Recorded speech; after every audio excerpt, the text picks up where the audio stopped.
मालीवाल ने आज दिल्ली महिला आयोग के अध्यक्ष का पदभार संभाला। कुर्सी संभालने के बाद स्वाति ने कहा कि दिल्ली को रेप फ्री करना उनकी पहली चुनौती है।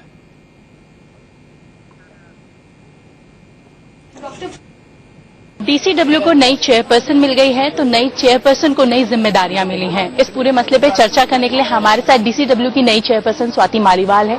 तो उनसे ही पूछते हैं कि क्या है आपकी अभी की, अगर हम बात करें डीसीडब्ल्यू को लेके कई सवाल खड़े होते हैं, विवादित भी रहा। मुख्य तौर पर अगर जाने की क्या चुनौतियां हैं।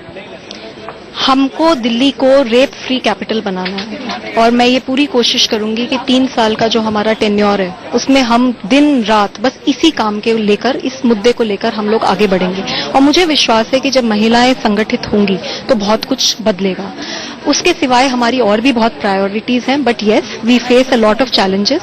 हमें सोसाइटी की तरफ से भी चैलेंज है, हमें गवर्नमेंट की तरफ से भी चैलेंज है। It's a very very challenging role, but I am very sure that हम लोग एक बहुत अच्छी तरीके से सारे केंद्र सरकार, राज्य सरकार, एलजी और पुलिस के बीच में सामंजस्य बनाकर ये चैलेंजिंग रोल बहुत बखूबी निभा पाएंगे। हाल ही में आनंद पर्वत की घटना हुई, मीनाक्षी के साथ जिस तरीके से डीसीडब्ल्यू एलजी से समय मांग रही है, क्या आगे का निर्णय लेंगे आप? क्योंकि निर्भया कांड अभी हुआ था, उसमें आम आदमी पार्टी के भी कई नेताओं ने कहा था कि उस समय के मुख्यमंत्री ने जब ये कहा था कि हम पुलिस हमारे हाथ में नहीं है, तो क्या इतना भर कह देने से सरकारों की जिम्मेदारियां खत्म हो जाती है? मुझे लगता है हर सरकार को, सबको अपनी अपनी जिम्मेदारी निभानी पड़ेगी और दिल्ली का बड़ा कॉम्प्लिकेटेड केस है। इसीलिए केंद्र सरकार को, राज्य सरकार को, एलजी को, पुलिस को और हमको सबको साथ मिलकर काम करना पड़ेगा। और मैं पूरी कोशिश करूंगी कि मेरे टेन्योर में ये सामंजस्य स्थापित हो सके। बहुत शुक्रिया हमसे बात करने का। तो ये थी स्वाति मालीवाल, जो कई वादे और दावे तो जरूर कर रही थी। अब देखना होगा कि क्या डीसीडब्ल्यू नया जामा पहन के कैसी दिखाई देती है। कैमरा पर्सन कमल के साथ शिवानी त्यागी, इंडिया न्यूज।